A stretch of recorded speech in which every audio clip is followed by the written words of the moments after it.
Hello everyone, welcome back to the channel easy easy life with Nisha. आज हम बात करने वाले हैं school lecturer exam school education department का जो हेल्ड करवाया गया था 10 जनवरी 2020 को। ये वैकेंसी आई थी 2018 में। तो चलिए शुरू करते हैं। पहला क्वेश्चन देखते हैं। टू वेदर द स्टॉर्म, इसके ऑप्शंस देखिए। To withstand heavy rains, to survive a crisis, to create a crisis, to fall a prey. तो इसके अकॉर्डिंग हमारा जो आंसर जो बोर्ड ने लिया है वो आ जाता है to survive a crisis. Next question की ओर बढ़ते हैं।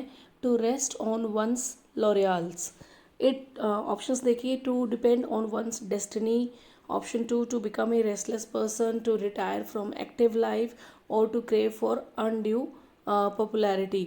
तो ऑप्शन नंबर इसमें हमारा आ जाएगा option number 3, to retire from active life. Next देखिए। टू कम अक्रॉस, इसके ऑप्शंस थे। To challenge someone, to pass a bridge, to meet with, to appear out of the blue. तो यहाँ पे इसका भी आंसर आ जाता है टू कम अक्रॉस का मतलब है टू मीट विद, किसी से मिलना। नेक्स्ट है I am done for. The underlined expression means ruined, successful, happy, very excited. तो यहाँ पर आता है आई एम डन फॉर का ruined। नेक्स्ट क्वेश्चन देखिए। Question number 5, writing novels is my bread and butter. Bread and butter जो है ये आता है किसके लिए? लाइवलीहुड के लिए। नेक्स्ट क्वेश्चन देखिए। Question number 6, which among the following is not a reading technique. Reading technique इनमें से क्या नहीं है? Skimming, brimming, scanning, understanding. तो क्वेश्चन नंबर 6 के अकॉर्डिंग आ जाता है ब्रिमिंग। ये कोई भी एक रीडिंग टेक्निक नहीं होती है। नेक्स्ट बढ़ते हैं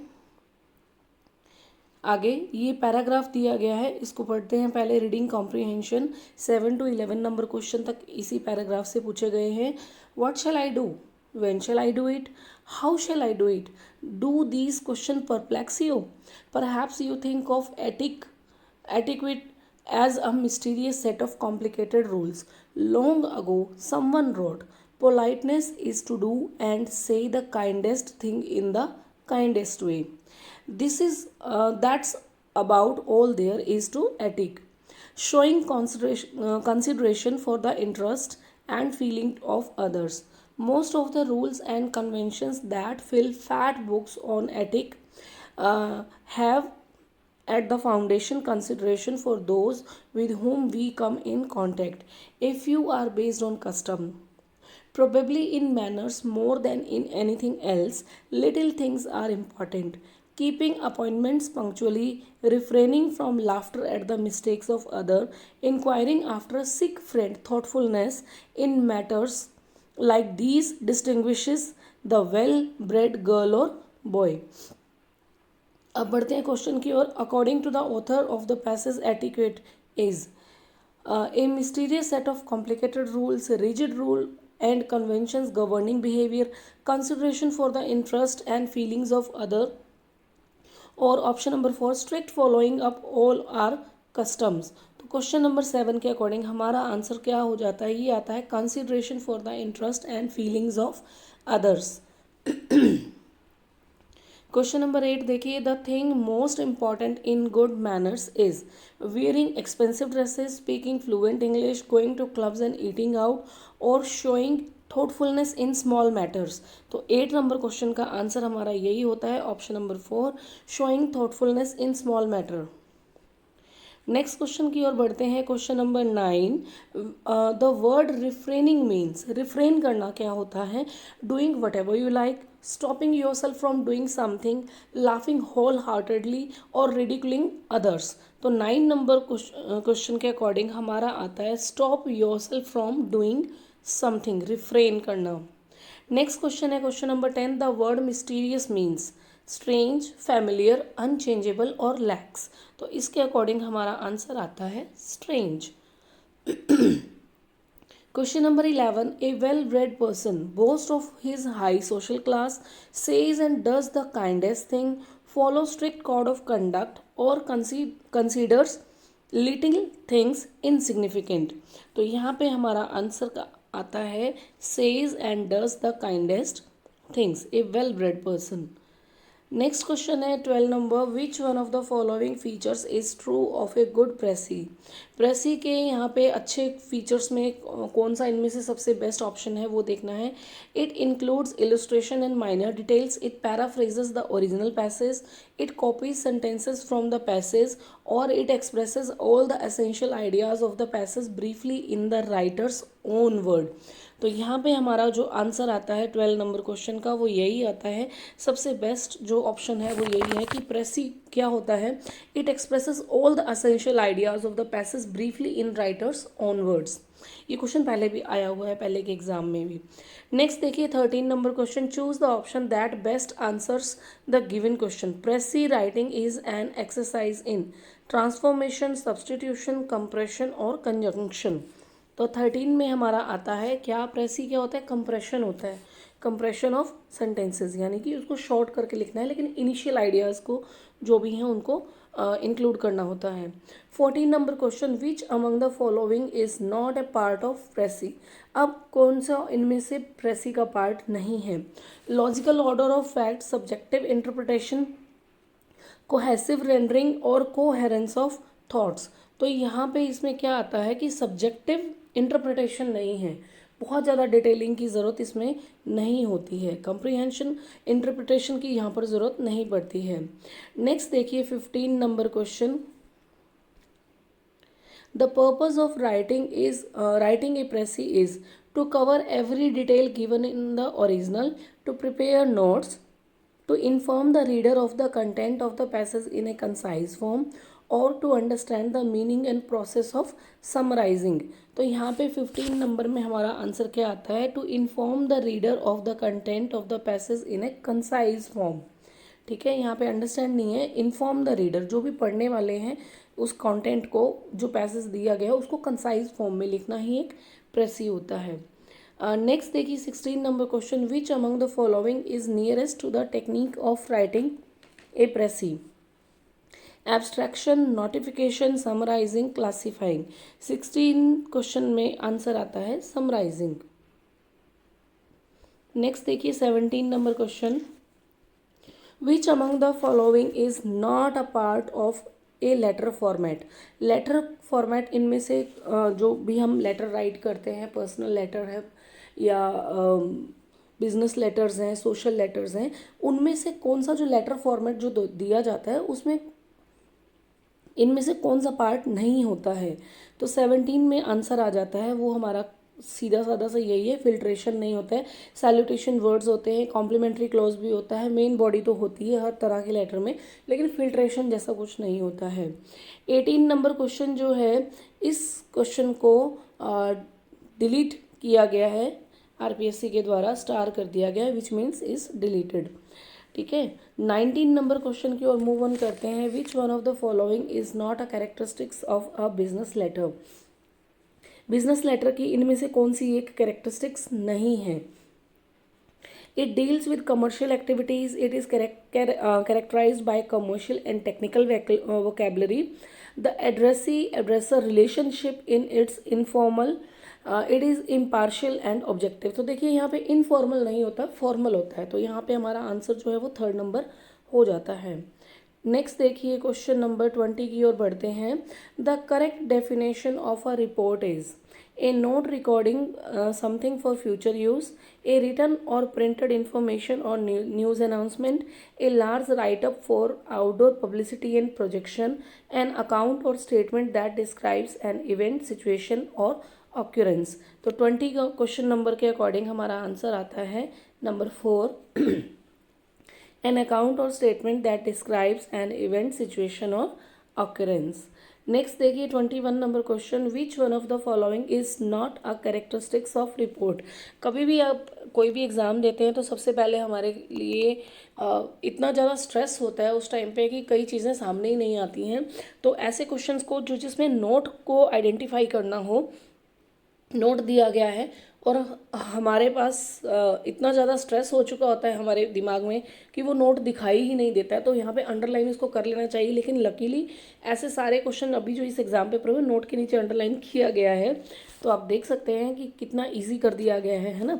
तो नेक्स्ट इसी क्वेश्चन को देखते हैं। Which one of the following is not a characteristics of report? Factual details, grammatical accuracy, poetic embellishment और क्लैरिटी और ब्रेविटी। देखिए क्लैरिटी और ब्रेविटी तो होता ही है, ठीक है, और ग्रामेटिकल एक्यूरेंसी भी होता है। फैक्चुअल डिटेल तो रिपोर्ट में हमेशा ही पूछी जाती है, लेकिन पोएटिक एम्बेलिशमेंट जैसी कोई चीज़ नहीं होती। 22 नंबर क्वेश्चन की ओर मूव ऑन करते हैं। Which of the following does not describe a report? An exposition, a delineation, a description, an indetermination. तो यहाँ पे 22 में आंसर आ जाता है एन इनडिटर्मिनेशन जैसी कोई चीज़ नहीं होती है। sorry. Question number 23. Which one of the following is not true of writing an abstract or of a report? It summarizes the main content of the report. It includes a short statement of the method used. It mentions the conclusion reached. It is written before the preparation of the report. तो यहाँ पे इनमें से कौन सी चीज़ include नहीं होती? देखिए पहले क्वेश्चन पूछा गया कि कौन सी चीज़ इसमें abstract writing an abstract part of report, क्या चीज़ शामिल नहीं होती है? तो यहाँ पे 23 में हमारा आंसर ये आता है, it is written before the preparation of the report.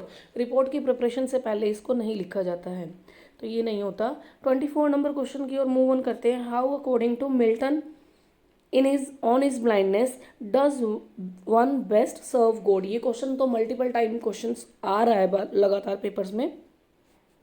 24 के अकॉर्डिंग हमारा जो आंसर आता है, तो ये ऑप्शन देखिए, by returning to child, by submitting to his will quietly, by exacting day labour, by hiding once in a talent. तो यहाँ पर ये आता है by submitting to his will quietly. ईश्वर की जो मर्जी है उसमें जो खुश रहते हैं, साइलेंटली वेट करते हैं, वो सब चीज़ों को लिया जाता है। यही यहाँ पे बेस्ट सर्व को बताया गया है। नेक्स्ट क्वेश्चन देखिए, question number 25। The figure of speech in but patience to prevent that murmur soon replies is. अब यहाँ पे यह क्या चीज़ है? सिमिली है, मेटाफर है, एलेग्री है, पर्सोनिफिकेशन है। तो हमारा आंसर क्या आ जाएगा? ये क्या है? पर्सोनिफिकेशन है, ठीक है। यहाँ पे पेशेंस को पर्सोनिफाई करके बताया गया है। 26 नंबर क्वेश्चन की ओर मूव ऑन करते हैं। Strange sights invisible to see from Donne's go and catch a falling star is an example of onomatopoeia, euphemism, paradox, foreshadowing. तो यहाँ पे 26 के अकॉर्डिंग हमारा आंसर आता है, it is paradox.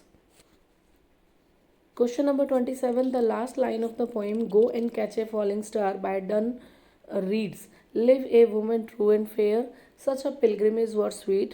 False ere I come, or two or three, serves to advance an honest mind." तो 27 में आ जाता है हमारा ऑप्शन नंबर 3, ठीक है। नेक्स्ट क्वेश्चन देखिए, the tone of Donne's poem the go and catch a falling star is religious, satirical, cynical, gloomy और mystical. तो यहाँ पे 28 में आंसर आता है सेटायरिकल, सिनिकल है, एग्जेजरेशन बहुत ज़्यादा दिया गया है। नेक्स्ट देखिए, हाइपरबोल का यूज़ हुआ है उसमें।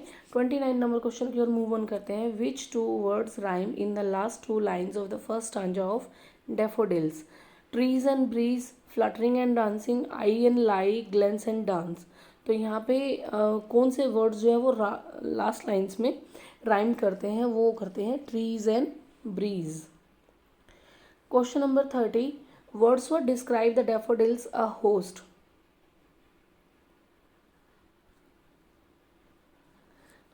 Wordsworth describe the daffodils a host. Host here means someone who entertains by invitation, an organism that harbor another inside, a whole army of flower, an unruly crowd of passerby। तो इसमें आ जाएगा हमारा option number 3, a whole army of flowers। Question number 31. The figure of speech used in the line "they stretched in never ending line" from the poem Daffodil is hyperbole, metaphor, alliteration, climax. तो इसमें क्या आ जाता है? They stretched in never ending line. तो ये अपने आप में हाइपरबोल का एग्जाम्पल है। Spring's rejuvenating powers of quickening A new birth in Shelley's Ode to the West Wind is first mentioned through the image of the vaulted vast sculpture of concentrated might, lullwood coil of the crystalline stream, clarion call of the azure sister that fills the hill and plains, walls of crystalline coils. तो यहाँ पे question number 32 में क्या answer आता है? ये आ जाता है 32 में clarions call of the azure sister that fills the hills and plains. Question number 33. The autumnal tone that Shelley wishes to replicate through his verse is fierce and competitive, grown grey with fear, sweet though in sadness, sepulchral and seductive. तो ये 33 में आ जाता है option number 3, sweet दो इन sadness. Question number 34. The wild spirit in Ode to the West Wind is called destroyer and preserver because it causes large scale destruction, it preserves everything, it makes the existing leaves fall and keep the seed safe in wintry bed to sprout again spring, or it is wild, swift and dangerous. तो 34 में हमारा जो answer आता है वो आता है option number 3. Next देखिए question number 35. Which image that Keats recreates in his odd on A Grecian earn is not Sylvan of fair to youth beneath the trees, of ditties in the dales of Arcady, the pastoral pipers, the unravished bride of solitude. तो 35 में जो answer है वो ये नहीं आता है इसमें, सॉरी इसको इधर रखते हैं, the unravished bride of solitude. Next देखिए question number 36. Keats says in his ode on a Grecian urn that unheard melodies are sweeter because he has tasted them before. They cannot be shared, they are obvious to all, or they strike the chords of the spirit. तो question number 36 का जो answer आएगा वो होगा option number 4, they strike the chords of the spirit. देखिए pronunciation काफ़ी poor है मेरी, कोशिश कर रही हूँ कि उसको सही ही करूँ, लेकिन फिर भी please ignore it. Let move on to question number 37. The bold lover in ode on a Grecian urn need not grieve because he will sometime be able to kiss his beloved, he will sometime be able to enjoy bliss, his love and her beauty have become eternal, he will never get old to repent. Question number 37 में आएगा his love and her beauty have become eternal. Question number 38. Robert Browning's My Last Duchess is written in 28 rhyming couplets of iambic pentameter, 14 rhyming quatrains of iambic pentameter, 4 sonnets put together as a monologue, a long soliloquy of 56 lines. Question number 38 के according हमारा जो answer है वो ये आता है 28 rhyming couplets of iambic pentameter. कितना अच्छा क्वेश्चन पूछा गया. देखिए कि आपने पूरी पोइम पढ़ी होगी, पूरी पोइम को अच्छे से याद किया होगा, लेकिन लाइंस के मामले में कन्फ्यूज़न आ सकता है, तो यहाँ पे हमें उसकी लाइंस के बारे में भी पता होना चाहिए. अब देखते हैं question number 39. Which of the following is not mentioned by Browning for calling up the spot of joy on his last duchess face? A bow of cherries, the white mule, Neptune taming a seahorse और her husband's presence. तो ना यहाँ पे आता है Neptune taming a sea horse, option number 3. Question number 40. The portrait of the last duchess is a work of art created by Claus of Innsbruck, Fra Pandolf and officious person Duke of Ferrara. तो question number 40 का जो answer है हमें starting में बता दिया जाता है कि लास्ट डचेस का जो पोर्ट्रेट है वो कौन ड्रॉ करता है, फ्रा पेंडोल्फ करते हैं. ठीक है. अब देखिए next 41 number question. In the night of the scorpion Ezekiel says that the scorpion first crawled into his mother's mattress beneath a sack of rice up his mother's leg into the room thatch. तो 41 के according इसका जो answer आता है, poem अगर हम पढ़ते हैं तो beneath a sack of rice, वहाँ पर वो जाकर वो छुप जाता है. फिर है 42 number question. The villagers were of the opinion that the sting of the scorpion was a result of mother's evil nature, was a result of his father's scepticism, was a result of the creature's revenge, would purify mother's flash.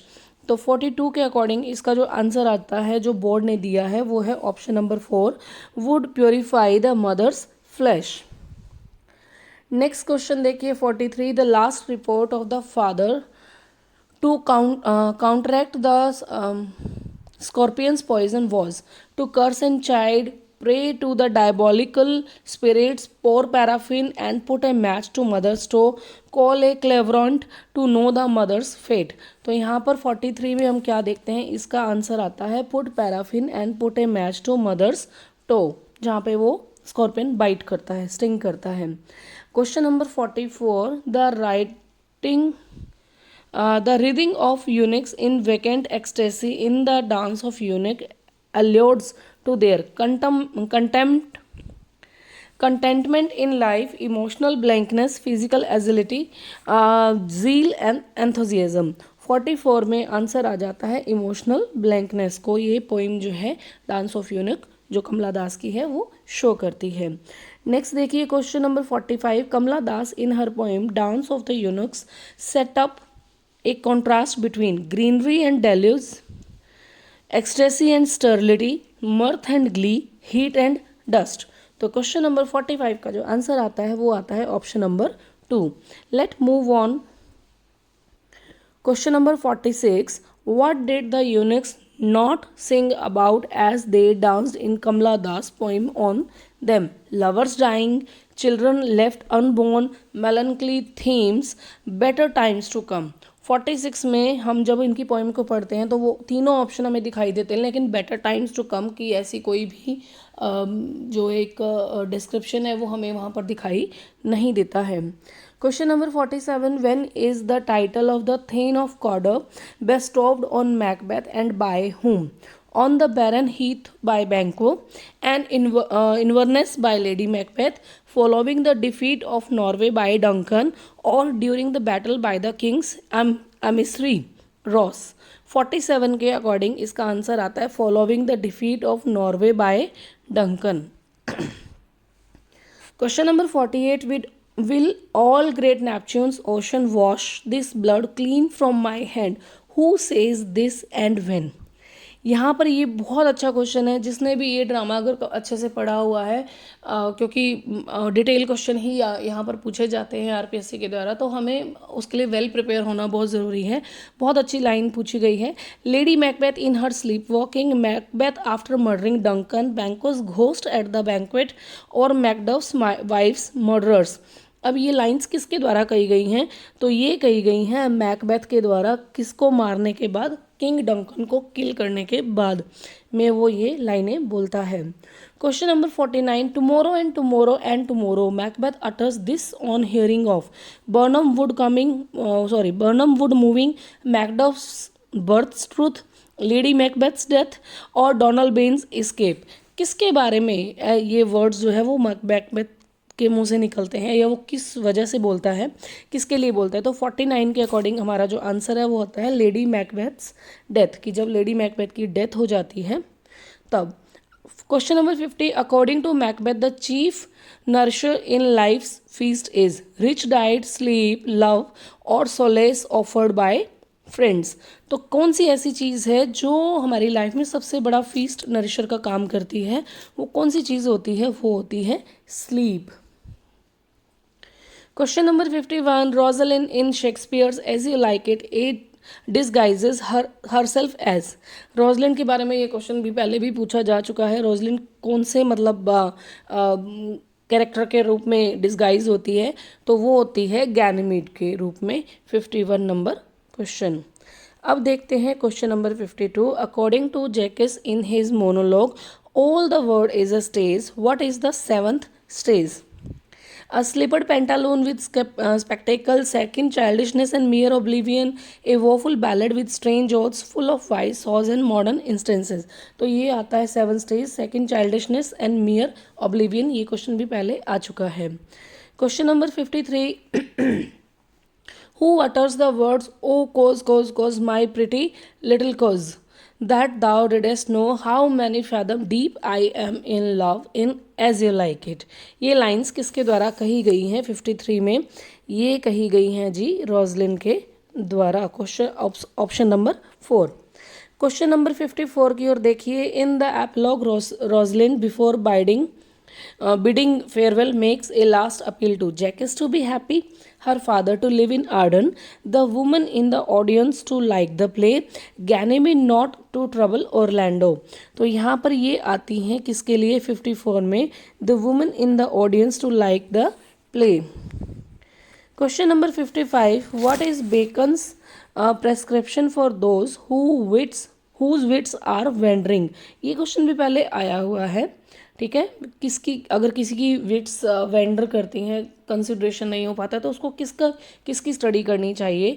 Pour over lawyers cases, emulate schoolmen, study mathematics, replicate influential manners। तो 55 में जो answer आता है उसको mathematics की study करनी चाहिए। ये क्वेश्चन भी रिपीट हुआ है लेकिन ऑप्शंस चेंज है, लेकिन मैथमेटिक्स वाला करेक्ट ऑप्शन दिया गया है। 56 नंबर क्वेश्चन देखिए। How according to Bacon do wise man look at studies. They condemn studies, they admire them, they confute them, they use them. 56 में आप देखें आंसर, तो वाइज मैन क्या करते हैं स्टडीज़ में, दे यूज़ देम, है ना। नेक्स्ट क्वेश्चन देखिए 57 number question. Lamb did not mind the laughter of a young chimney sweeper when he fell down on the road because it was his silly mistake, it was a humorous incident, it was indeed a funny scene, or it gave the boy a chance to laugh। तो यहाँ पे ये answer आ जाता है option number 4 57 का। Question number 58 की ओर बढ़ते हैं। Charles Lamb in his kindly yearning does not address the chimney sweeper by one of those endearments, dim specks, devilish blocks, poor blots, innocent blackness. तो यहाँ पे आता है devilish blocks, option number 2। Question number 59 जो question है, ये जो question है वो आरपीएससी ने डिलीट कर दिया है, ठीक है, it is deleted starred. Question number 60 बढ़ते हैं आगे। The last line of Hardy's novel the Mayor of Casterbridge is. The last line of Hardy's novel the Mayor of Casterbridge. Last line पूछी गई है, dash dash dash mankind might some night be innocently sleeping when these quiet objects were raging loud, और character is fate dash dash dash was but the occasional episode in a general drama of pain, और to this I put my name। तो यहाँ पे ये line जो है ली गई है, जो इस नॉवल की जो लास्ट लाइन है वो ये है, ऑप्शन नंबर 3। क्वेश्चन नंबर 61 की ओर बढ़ते हैं। Who reveals the past of Henchard in the court where he himself is a magistrate, Lucetta, Elizabeth Jane, Susan और गुड इनफ। कौन इसके बारे में बताता है जब ये खुद मजिस्ट्रेट होता है, तो ये बताता है गुड इनफ। अब आगे बढ़ते हैं क्वेश्चन नंबर 62 की ओर। At the end of the novel the vendor of sweets Jagan is taken to jail, retreats to the grove, takes Grace back to America, becomes a sculpture. वो क्या करने लग जाता है लास्ट में, रिट्रीट्स टू द ग्रोव। अब देखिए question number 63। A dose of prison life is not a bad thing, it may be just what he needs now, who uttered these words in the vendor of sweet। कौन ये लाइनें बोलता है, cousin बोलता है उसका, ग्रेस बोलती है, जगन बोलता है, द वाइट बीडेड मैन बोलता है। 63 के अकॉर्डिंग आता है जगन इन लाइन्स को बोलता है। 64 number question. Jagan got the greatest shock of his life when he came to know that Mali wanted $1,000 to set up a factory. Mali and Grace had been living together in his house without marriage. Mali had been arrested for a bottle of alcohol found in his car, या grace had left the house. उसके लिए सबसे shocking होता है जब उसको ये पता लगता है कि they are in live in, Mali and Grace are in live in, they are living in that house without marriage. ये उसके लिए बहुत ज़्यादा शॉकिंग होता है। 65 नंबर क्वेश्चन की ओर देखते हैं। ए सेंटेंस, कोटेशन और poem that is put at the beginning of a written work is an epilogue, epigraph, an essay और ए डेनोटेशन। ये क्या चीज़ होता है कि कोई भी एक सेंटेंस हो, कोटेशन हो, पोइम हो, जो किसी भी रिटन वर्क के स्टार्ट में ही लिया जाता है, शुरू में ही ले लिया जाता है। 65 के अकॉर्डिंग इसका जो आंसर होगा वो हो जाएगा एन एपिग्राफ। क्वेश्चन नंबर 66 देखिए, the figure of speech by means of which a part is made to stand for a whole is synecdoche, allegory, paradox, personification. तो इसके अकॉर्डिंग हमारा आंसर आ जाता है ऑप्शन नंबर 1। नेक्स्ट देखिए, question number 67, I babble on the pebbles, I murmur under the moon and stars, the line contain example of onomatopoeia, pun, hyperbole, oxymoron. क्या इसमें दिया गया है 67 में? तो ये आ जाता है ओनोमेटोपोइया। मर्मरिंग साउंड्स है, बेबलिंग साउंड है, तो वो उसके अकॉर्डिंग इसका आंसर हो जाता है। 68 नंबर क्वेश्चन की ओर बढ़ते हैं। A work which uses mockery and exaggeration to criticise absurdity और weakness is a malapropism, cliche, satire, pastiche. ये क्या चीज़ होती है? ये होता है 68 के अकॉर्डिंग हमारा सेटायर, किसी को सटायरिकल वे में क्रिटिसाइज किया जाता है, एब्सर्डिटीज़ को बताया जाता है। Question number 69, identify the following literary forms और figure of speech in narrative poem और song consisting of short stanzas usually rhymed quatrains in iambic with a refrain, elegy, ballad, epic और पिक्रेस्क्यू। तो यहाँ 69 के अकॉर्डिंग हमारा जो answer आता है वो आता है बैलेड। अब यहाँ पे फोनेटिक ट्रांसक्रिप्शन पूछा गया है। क्वेश्चन नंबर 70, कॉफ़ी, इसका जो ट्रांसक्रिप्शन है वो हो जाएगा option number 2। Question number 79, program, इसके अकॉर्डिंग हमारा जो ऑप्शन है वो हो जाएगा करेक्ट, ऑप्शन नंबर 1। ठीक है, नेक्स्ट देखिए, ट्रांसक्रिप्शन दिया गया है 72 नंबर क्वेश्चन में। यहाँ पे पूछा गया है किसके बारे में? जो वर्ड दिया गया है लैंग्वेज, उसका ट्रांसक्रिप्शन पूछा गया है 72 का, वो हो जाता है लैंग्वेज। ठीक है, यहाँ पे आ जाएगा लैंग्वेज। नेक्स्ट देखिए, थ्योरी, तो यहाँ पे 73 में हमारा जो आंसर आएगा वो होगा option number 4। Question number 74, the dominant theme in the Waste Land is the citified modern civilisation, traditional rural life, deeply religious and spiritual life, unrealistic imaginary life. 74 number question में द सिटीफाइड मॉडर्न सिविलाइजेशन को बताया गया है the Westland में dominating जो एक theme देखने को मिलती है। Question number 75, in Greek mythology Tiresias did not have one of these attributes. He was the son of Apollo, he was a blind prophet, he was famous for clairvoyance, he was transformed into a woman for 7 years। 75 के according इसका answer आता है कि ये Apollo का बेटा था, ऐसा नहीं है। ठीक है, question number 76, do you know nothing, do you remember nothing, these lines from T.S. Eliot's the Waste Land suggest that one of the key reasons for society's collapse is hypothesis, amnesia, elation, jubilation. तो यहाँ पे 76 के according हमारा जो answer आता है वो आता है अमनेशिया। 77 नंबर क्वेश्चन की ओर बढ़ते हैं। In the first part of part 5th, what the thunder said in the wasteland, the theme that is not included is, include नहीं किया गया वो कौन सी थीम है? The resurrection of Christ, images of spiritual desert, symbolic representation of carious mountains and paucity of water, or advice from the Upanishads। ये तो लिया गया है ना, उपनिषद वाला तो लिया गया है। तो 77 में देखिए, एडवाइस फ्रॉम द उपनिषद, ये जो है इसके 5th पार्ट में नहीं ली गई है। एडवाइस फ्रॉम द उपनिषद ये यहाँ पर नहीं लिया गया है, बाकी तीनों चीज़ें जो है इसमें शामिल होती हैं। नेक्स्ट है, you are dead, you can't live, you can't think, there is no juice in you, you are nothing but an order. These lines in the birthday party are said by and two. ये lines किसने किसके लिए कही है? तो ये देखिए, ये लाइंस कही थी गोल्डबर्ग टू स्टैनले। ये लाइंस गोल्डबर्ग ने स्टैनले के लिए कही थी।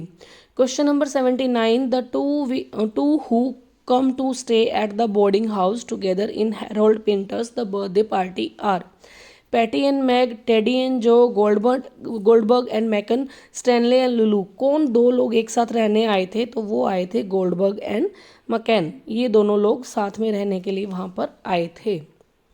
नेक्स्ट देखिए क्वेश्चन नंबर 80।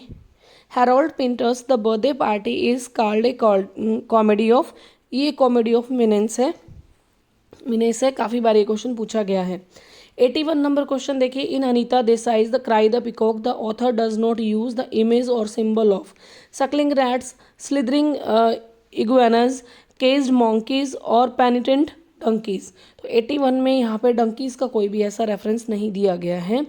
नेक्स्ट देखिए, how did Maya die in cry the peacock, she met with a fatal accident, she commit suicide, she was murdered, she died due to an odd disease. तो यहाँ पे 82 में हमारा जो आंसर आता है वो क्या होता है कि माया लास्ट में सुसाइड कर लेती है। ठीक है, नेक्स्ट देखिए, a stable fully functional natural language developed from a mixture of different languages is pidgin, creole, Quechua, lingua adaptive. तो यहाँ पे 83 में हमारा आंसर आता है, इट इज़ क्रियोल। देखिए, stable fully functional natural language developed from a mixture of different language, पहले भी हमने इनके बारे में बात की, 3 पेपर्स हमने देखे हैं, सब में डेफिनेशन ही पूछी जाती है ज़्यादातर पिडगिन की, क्रियोल की, इन सब के बारे में ना, तो इनके ऊपर काफ़ी ध्यान देने की ज़रूरत है। A language constructed impromptu a makeshift communication bridge is, अब ये क्या चीज़ होगी, पेटॉइज, पिडगिन, पेरोल, पैरारोल। 84 में हमारा जो आंसर आता है पिडगिन, अगेन इनके बारे में पूछा जा रहा है। Code switching is only possible when the speaker knows is mother tongue well, knows at least 2 languages, fall short of educate conventions, intends to be secretive. तो यहाँ पे 85 के अकॉर्डिंग इसका आंसर आ जाता है ऑप्शन नंबर 2, एटलीस्ट उसको 2 लैंग्वेजेस के बारे में पता होना चाहिए जिससे वो स्विच कर सके। Priyanka Chopra is finest example of code switching, वो बड़ी जल्दी अमेरिकन एक्सेंट भी अच्छा बोलती हैं और हिंदी में भी बहुत जल्दी आ जाती हैं। आप उनके कभी अगर आप उनके इंटरव्यूज़ वगैरह देखें तो आपको बहुत अच्छे से पता लगेगा how skilful she is in code switching.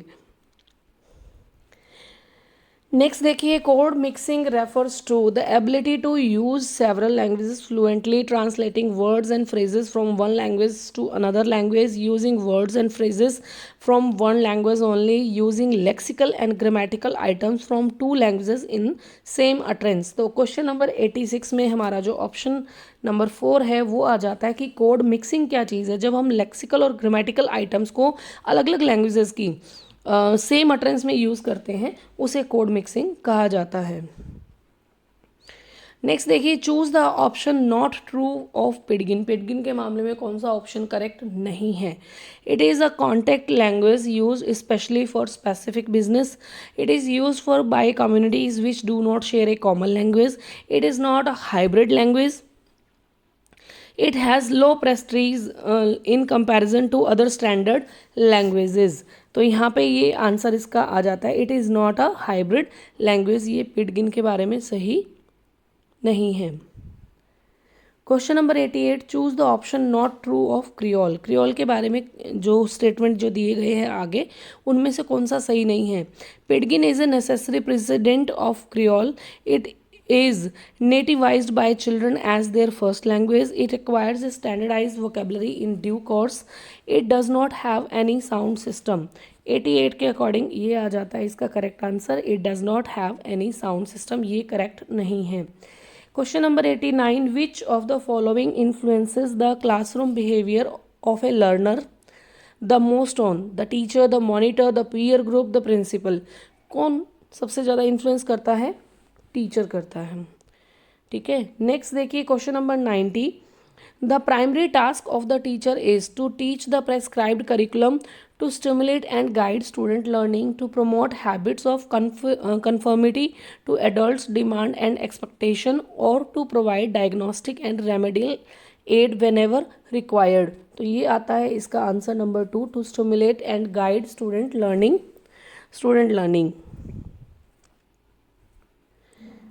Question number 91 देखिए, nature of teaching is exclusively applied, simple, complex और इंटरडिसिप्लिनरी ओनली। तो ऑप्शन नंबर 3 आ जाएगा इसमें, nature of teaching is complex. Question number 92, steps of teaching learning process are planning, managing, executing, controlling. इनके मतलब steps of बताने हैं। सही उसका जो एक ऑर्डर है उसके अकॉर्डिंग। तो 92 का जो आंसर आता है वो आ जाता है option number 2, planning, organisation, leading and controlling.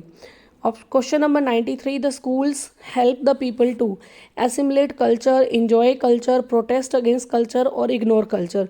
तो यहाँ पर 93 का जो आंसर आता है वो ये आता है एसिमुलेट कल्चर्स। ठीक है। Question number 94, the normal 13 year old child is most likely to. 13 year का नॉर्मल एक जो चाइल्ड होता है वो कैसा लगभग होता है? Have difficulty with gross motor coordination, have anxiety about pleasing adults, confine his और her interest to here and now, be eager for peer approval. तो 94 के अकॉर्डिंग हमारा जो आंसर है वो यही होता है, be eager for peer approval, कि उसके दोस्त क्या कहते हैं वो उसके लिए ज़्यादा मैटर करता है। Question number 95, new cognitive mental abilities lead teens to argue so they try out their new thinking abilities. Option number 2, give up school work completely. Third, difficulty in reversing a situation और believing everything they see. 95 के according इसका जो correct answer आता है वो ये होता है argue so they try out their new thinking abilities. 96 number question, emotional fluctuation in adolescents are not caused by hormonal changes, only heredity, mood swings, political environment। तो political environment का यहाँ पे आई गेस कोई role नहीं होना चाहिए। और emotional जो फ्लक्चुएशन है, लेकिन वो कहता है कि केवल हेरिडिटी, क्योंकि यहाँ पे ओनली वर्ड आ गया है, सिर्फ हेरिडिटी के कारण ऐसा हो नहीं है ना। तो पॉलिटिकल एनवायरनमेंट भी कर सकता है, लेकिन ओनली वर्ड जो है वो पहले ही अपने आप में एक नेगेटिव को शो करता है। 97 नंबर क्वेश्चन देखिए, an emotionally mature adolescent is one who represses peers, control his emotions, consider himself superior, is unmindful of his responsibilities. तो 97 के अकॉर्डिंग हमारा जो आंसर आ जाता है controls his emotions, option number 2। Question number 98 देखिए, heredity plays the greatest role in spiritual development, social development, physical development, cultural development. तो 98 के अकॉर्डिंग हमारा जो आंसर आता है फिजिकल डेवलपमेंट है, क्योंकि हेरिडिटिकल जो जो एक अचीवमेंट्स बच्चे को मिलती हैं या जो क्वालिटीज़ मिलती हैं वो उसके फिजिकल अपीयरेंस के बारे में ही, डेवलपमेंट के बारे में ही बात करती हैं। नेक्स्ट देखिए 99 question, a very useful principle of learning is that a new response is strengthened by punishment, reinforcement, feedback, discriminative stimulus. आप आंसर होगा reinforcement. Question number 100, which is not a behaviourist? Carl Rogers, B F Skinner, J B Watson, I P Pavlov. कौन इनमें से behaviourist, व्यवहारवादी नहीं है? तो Carl Rogers नहीं है। नेक्स्ट देखिए, Kohler proved that learning is an autonomous random activity, the perception of the whole situation, the perception of different parts of a situation, bonding of stimulus and responses. 101 में इसका जो answer आएगा वो हो जाएगा perception of the whole situation.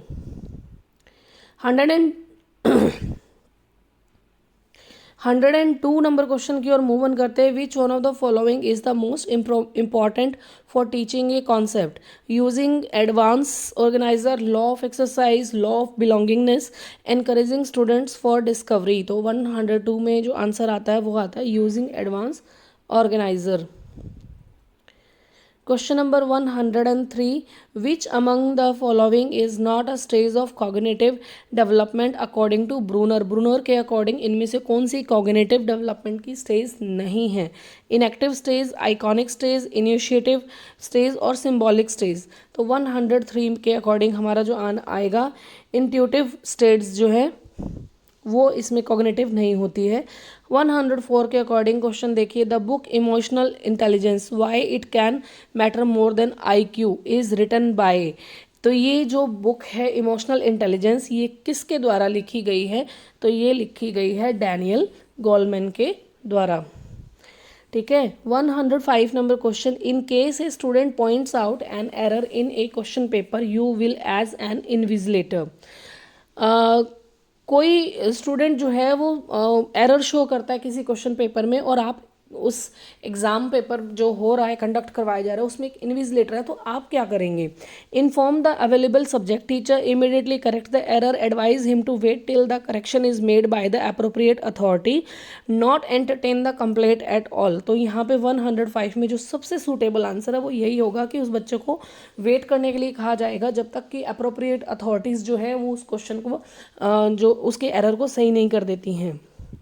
106 में question देखिए, as the adolescents move toward independence the wise parents read the teens email, keep firm control for the teen's well-being, give the teen an opportunity to make more choices and decision and act as a resource, restrict the teen's clothing style and dress।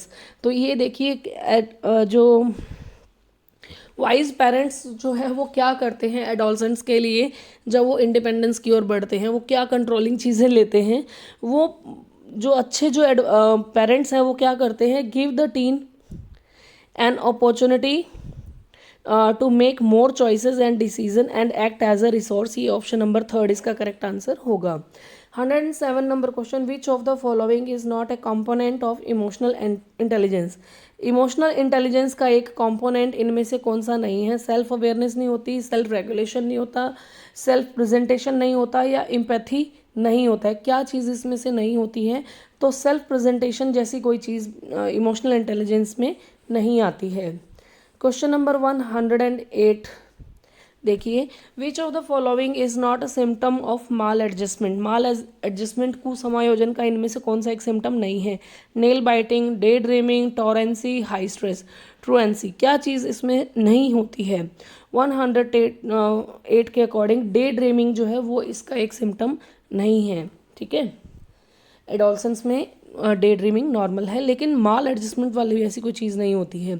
Which of the following is not an element of teaching model. ठीक है, अब इसमें देखिए focus, syntax, social system, system analysis. यहाँ पे पूछा गया है टीचिंग मॉडल का एक एलिमेंट इनमें से कौन सा नहीं है? तो 109 के अकॉर्डिंग आएगा सिस्टम एनालिसिस, इसका एक पार्ट नहीं होता है। 110 नंबर क्वेश्चन देखिए, founder of inquiry training model is Hilda Taba, Robert Glaser, Jerome S Bruner, J Richard Suchman. तो इनमें से कौन इसके इंक्वायरी ट्रेनिंग मॉडल जो है उसके फाउंडर हैं? तो ये हैं सचमैन। नेक्स्ट देखिए, कंस्ट्रक्टिविज्म एज ए थ्योरी किस पे focus on the role of imitation, emphasis on the dominant role of the teacher, emphasises the role of the learner in creating his own view of the world, और information and testing through recall.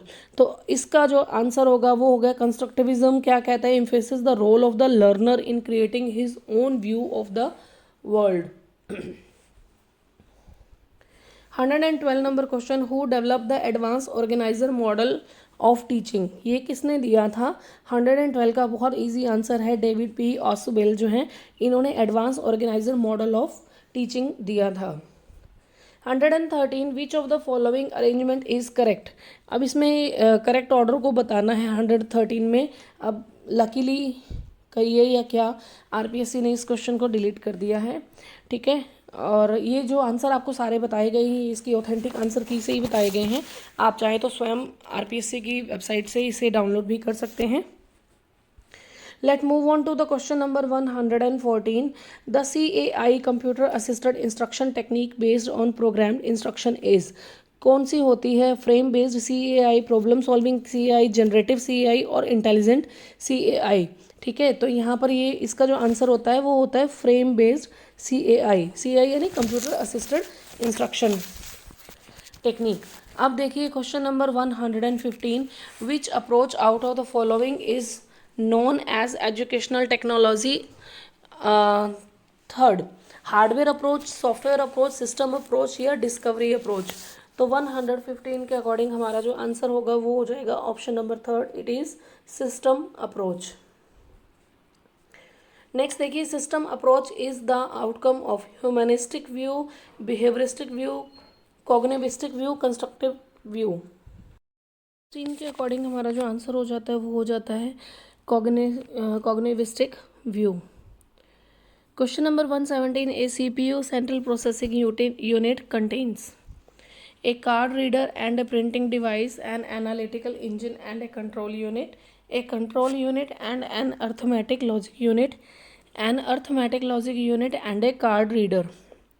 117 में हमारा जो answer होगा वो होगा option number 3, a control unit and an arithmetic logic unit. Question number 118 देखिए, a set of instructions telling the computer what to do is called mentor, instructor, compiler, programmer. 118 में इसको क्या कहा जाता है? प्रोग्राम कहा जाता है। Option number 4। Question number 119, blank students who attended the talk did not stay long, a few, the few, most of, most all। 119 का जो आंसर होगा वो हो जाएगा option number 2, the few students who attended the talk did not stay long। Question number 120, fill in the blanks choosing the correct option। blank philosophy is concerned with question that have no answers। तो इसके जो options है many of, much of, each of, one of. तो इसका जो answer होगा much of philosophy is concerned with question that have no answers.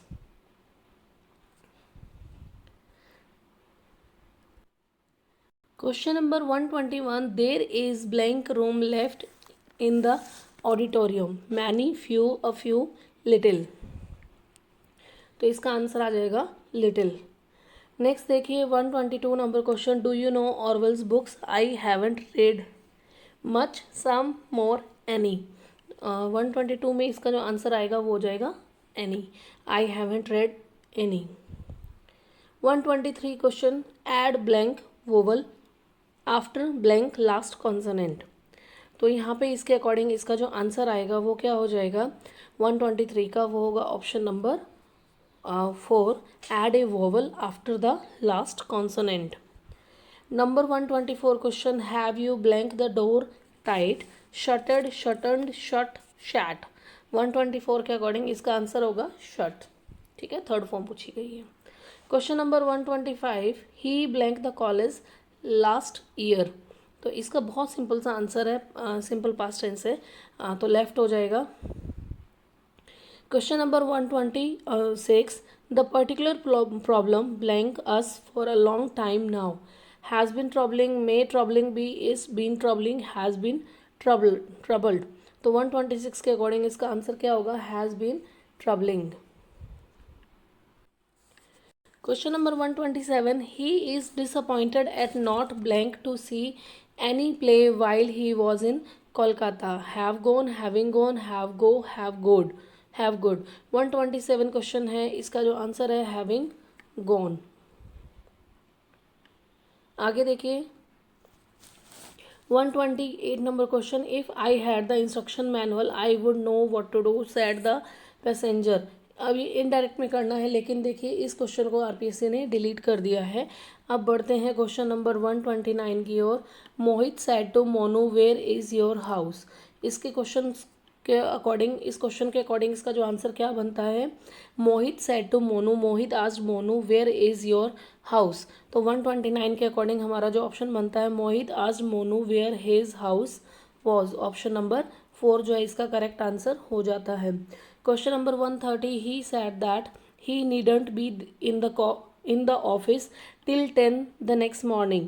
इस question को आगे हमने डायरेक्ट स्पीच में बनाना है, इनडायरेक्ट फॉर्म में दिया गया है। 130 के अकॉर्डिंग हमारा जो फर्स्ट ऑप्शन है वही हो जाता है, he said I needn't be in the office till 10 tomorrow morning. 131 number question की ओर बढ़ते हैं। पैसिव कंस्ट्रक्शन पूछा जा रहा है, they poured water on us. 131 के अकॉर्डिंग हमारा जो आंसर बनता है, water was poured on us. They poured, poured second form है यहाँ पे, और जब हम इसको चेंज करते हैं तो वॉज वर्ब की थर्ड फॉर्म आ जाती है। ठीक है, तो water was poured on us. 132 number question, they are preparing the papers now. 132 के अकॉर्डिंग हमारा जो आंसर आता है, they are preparing the papers now. The papers are being, क्योंकि आर प्रिपेयरिंग है, तो अगर हम इसको जब चेंज करेंगे तो इसी के अकॉर्डिंग चेंज कर दिया जाएगा। ठीक है, आर बीइंग प्रिपेयर्ड नाउ। तो ऑप्शन नंबर 4 जो है वो हमारा करेक्ट हो जाता है और कोई ऑप्शन नहीं बनता। कैन बी प्रिपेयर्ड नहीं हो सकता, विल बी प्रिपेयर्ड नहीं हो सकता, आर गोइंग टू बी तो बिल्कुल भी नहीं हो सकता, आर बीइंग प्रिपेयर्ड।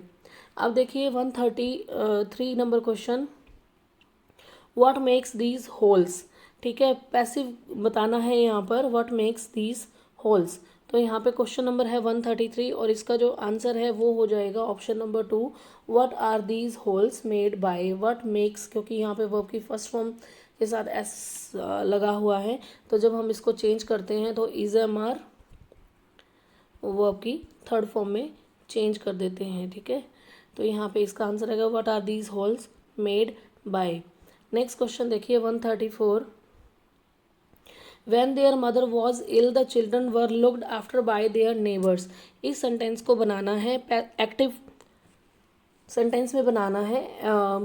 तो 134 का जो आंसर होगा वो होगा हमारा option number 1, When their mother was ill, their neighbors looked after the children। आप इन क्वेश्चंस को खुद बनाने की अगर कोशिश करेंगे तो आप इजीली इसको बना पाएंगे। When their mother was ill, their neighbors looked after the children। अब देखिए क्वेश्चन नंबर, आगे बढ़ते हैं हम 135 की तरफ। Only the science students can apply for this post. इस सेंटेंस को हमें नेगेटिव सेंटेंस में कन्वर्ट करना है और ऑप्शन नंबर 2 हमारा इसका जो है वो आंसर हो जाएगा, none but the science students can apply for this post. Question number 136 जो दिया गया है, every one wishes to be happy. इस सेंटेंस को इंटेरोगेटिव में बनाना है, लेकिन आरपीएससी ने इस क्वेश्चन को डिलीट मार्क किया है। 137 नंबर क्वेश्चन की ओर मूव ऑन करते हैं। As soon as the thief saw the police man he ran away. तो इस सेंटेंस को हमें आगे चेंज करना है, नो सूनर डिड वाला ही आएगा। ऑप्शन नंबर हमारा जो है वो हो जाएगा first, no sooner did the thief see the police man than he ran away. 138 question, ये जो नो सूनर डिड वाले हैं जरूर पूछा जाता है। Nowhere in the world will you find a monument like the Taj Mahal। 138 number question है और इसका जो आंसर है वो यही हो जाता है, पहला ही हमारा, where in the world will you find a monument like the Taj Mahal. आगे बढ़ते हैं क्वेश्चन नंबर 139 की तरफ। He must accept his fault otherwise he will not be spared. Complex sentence में कन्वर्ट करना है, ऑप्शंस देख लेते हैं। He who is at fault must accept to be spared or not only he will accept his fault but also he will be spared। Third option है unless he accept his fault he will not be spared। और option number 4 आ जाता है if he does accept his fault he will not be spared। तो 139 के according हमारा जो correct answer है वो ये हो जाता है, कौन सा, option number 3, unless he accept his fault he will not be spared। 140 number question की ओर बढ़ते हैं। Beside being sent to prison the culprit was heavily fined. Compound sentence बनाना है और हमारा जो ऑप्शन है वो बिल्कुल हमारी आंखों के सामने ऐसे ही आ जाता है सामने। The culprit was not only sent to prison but also heavily fined. 141 number question देखिए, करेक्ट ऑप्शन बताना है। Transformation from simple to complex sentence है। Her silence proves her guilt. 141 का जो आंसर है वो हो जाएगा, the fact that she is silent proves her guilt.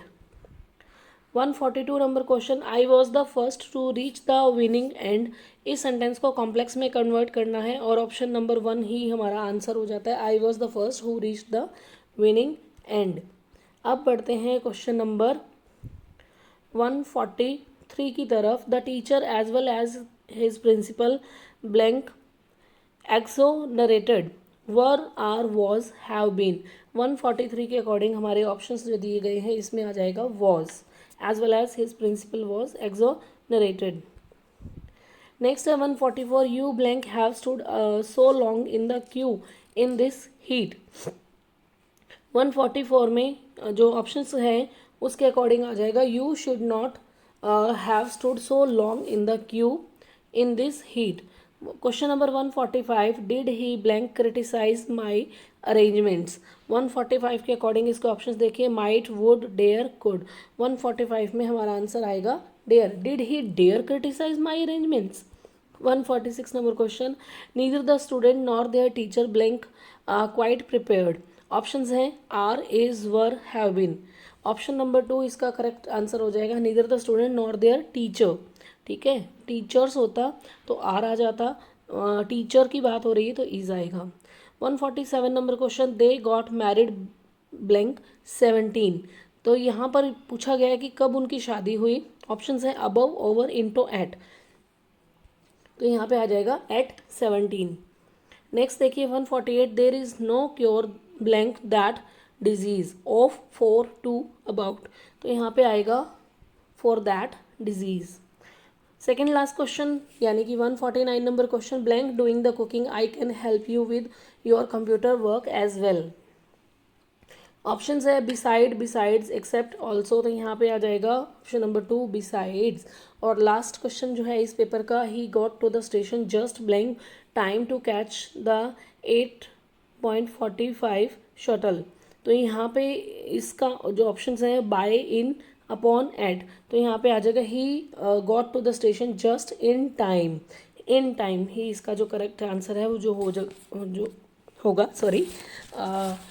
तो यहाँ पर हमारा ये जो एग्ज़ाम पेपर है जो आरपीएससी ने लिया था 2020 में, जनवरी 2020 में, ये कंप्लीट होता है। जल्दी मिलेंगे एक और नए एक और एग्ज़ाम पेपर के साथ जो आरपीएससी ने लिए हैं, चाहे वो संस्कृत डिपार्टमेंट के हों या स्कूल एजुकेशन के लिए। तो चैनल के साथ जुड़े रहिए, चैनल को लाइक, शेयर और सब्सक्राइब करना ना भूलिए। Thank you so much.